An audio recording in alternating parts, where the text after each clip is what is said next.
tukafahamu kiumbe huyu hapa jinsi alivyo na sifa zake ambazo zinamfanya awe kama binadamu kwa 99%.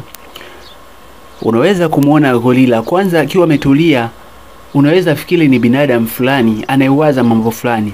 Ndiyo sifa yake ya kwanza, ana uwezo wa kuwaza mambo au kutafakari kama ambavyo binadamu anatafakari. Huyu ni gorila mzee, unaweza kumuona. Gorila mzee huwa ndiye kiongozi katika familia ya gorila. Humiliki fimbo maalum ambayo huirithisha kwa mrithi wake pale anapoona umri wake umeenda. Humchagua mwingine mwenye umri mdogo zaidi yake kisha kumrithisha fimbo yake kuwa ndiye kiongozi wa familia ya gorila. Hebu watizame. Gorila anaangukia katika classification ambayo inafanana na binadamu. Ana DNA zinazofanana na binadamu kwa asilimia kati ya 95 mpaka 99. Hebu mtizame gorila mambo yake. Gorila ana uwezo wa kufanya michezo au kucheza akiwa ameshiba, anapumzika kama wanavyofanya binadamu. Mtizame gorila huyu, utastaajabu mambo yake. Hebu muone anachokifanya hapo. Yaani kama binadamu vile anavyocheza na kitu, anavyosikitika, hapo unaweza kumuona akiwa anacheza. Yaani hana cha kufanya, ameamua kufurahi, anaburudika, ni kama kamchezo fulani kwake. Wakati wa kulala, gorila ulala kama binadamu kwa kutanguliza mkono mmoja wa kuume chini kisha ukilaza kichwa chake juu ya mkono. Watu wengi hulala kwa staili hiyo kuliko kulala chali au kifudifudi. Gorila ana uwezo wa kutembea kwa miguu miwili na mikono akiwa ameshika kitu chochote, kitu kinachoitwa bipedalism, kama ambavyo wako binadamu wa kawaida. Unaweza kumuona hapo. Hao ndiyo gorila. Wacha nikuambie kitu kingine. Gorila kama walivyo hufanya mapenzi kama wanavyofanya binadamu. Gorila huishi katika nyumba kama ambavyo wanaishi binadamu, lakini nyumba zao huzijenga kwa miti. Gorila wa kike na wa kiume huoana. Wanapatikana katika misitu ya Kongo, lakini pia katika misitu ya Cameroon, Gambia na Equatorial Guinea. Duniani kote ndiko sehemu pekee wanakopatikana sehemu hizo mbili. Gorila wanaishi kwa wastani wa miaka 40 mpaka 60.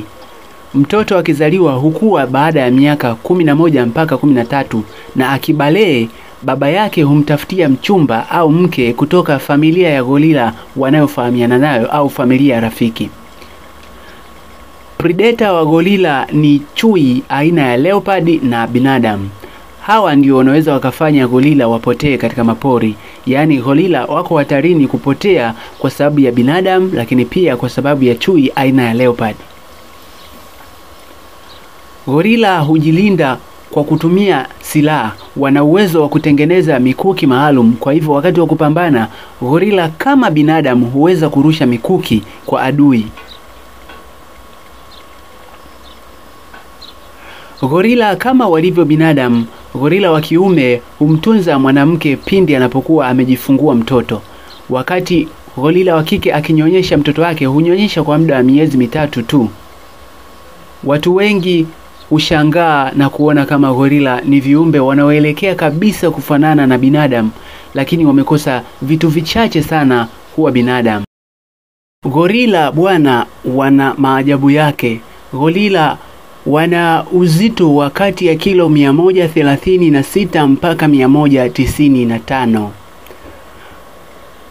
Familia iliyo karibu kisayansi na gorila ni familia ya binadamu, yani human, na familia ya chimpanzee. Kwa hiyo hao ndio family ambayo inakaribiana zaidi na gorila. Gorila kama gorila wanapia katika classification katika kingdom Animalia, yani kama binadamu, phylum kama binadamu Chordate, lakini class kama binadamu Mammary, lakini pia order kama binadamu Primates, na wanakuja kupishana kwenye kitu kinaitwa suborder, genus na species, lakini vingine vinakuwa vinaelekeana. Hao ndiyo gorila. Gorila wanakula chakula kama mizizi ya miti, matunda, nyama. Gorila hufanya kama wanavyofanya binadamu, kuwinda, na pia hufanya kama binadamu, kutega mitego kuwanasa wanyama wengine. Gorila wakimkuta swala pia wanaweza kumtegea mitego na hata kumrushia mikuki kama anavyofanya binadamu, ili wamnase na kuweza kujipatia chakula.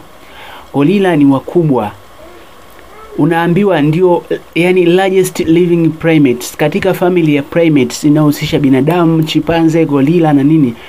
Viumbe wakubwa zaidi ndio hawa gorila.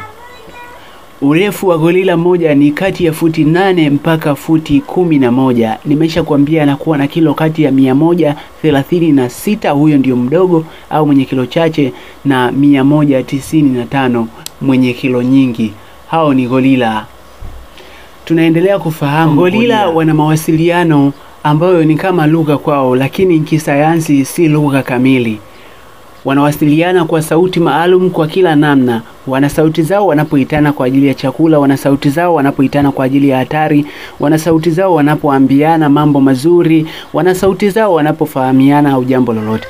Gorila wanajariana kama binadamu, wakimisiana kwa muda mrefu, wakionana huhagiana, yani kupeana hagi au kukumbatiana. Na wapo gorila ambao wameonekana wakisalimiana kwa mikono, yani kwa kuwekeana mikono kichwani kama sehemu ya salamu, ambao makabila kama Masai huitumia pia kama sehemu ya salamu, kuwekeana mikono kichwani. Gorila wanapokuwa na ugomvi au mgogoro hupelekwa kwa kiongozi wao ambaye hutatua mgogoro huo. Kiongozi huwa anamiliki fimbo maalum ambayo huja kuirithisha kwa gorila mwingine ambaye ni kijana, pale kiongozi huyo anapodhani kwamba umri wake umeenda na kwamba huenda akaja kupoteza maisha. Gorila pia wameonekana na maajabu kwamba gorila wakati anapokuwa na furaha huwa wanacheka kama binadamu, hucheka na kufurahi kabisa. Lakini pia gorila wanapokuwa na huzuni hulia kabisa kwa machozi. Gorila mmoja akifariki, waliobaki humzika kama wanavyozikwa binadamu na hulia sana kusikitika kwa tukio hilo. Lakini kinachoshangaza zaidi ni kwamba kuna wakati gorila wameonekana wakienda katika mito mikubwa au milima mikubwa na kukaa kwa muda mrefu wakisikitika, kitu ambacho baadhi ya wanasayansi wamesema huenda gorila pia wanatambua uwepo wa Mungu na kwamba gorila huwa wanaabudu au wanafanya ibada. Hata hivyo, wanasayansi na watu wengi wamekuwa bado wakiendelea kushangaa na kuendelea kujifunza kuhusu gorila. Baada ya kufahamu mambo haya, tunaomba tupe maoni hapa kuhusu kiumbe gorila anayefanana. Muhimu sana usisahau kusema chochote kuhusu kitu kinaitwa gorila, kiumbe anayefanana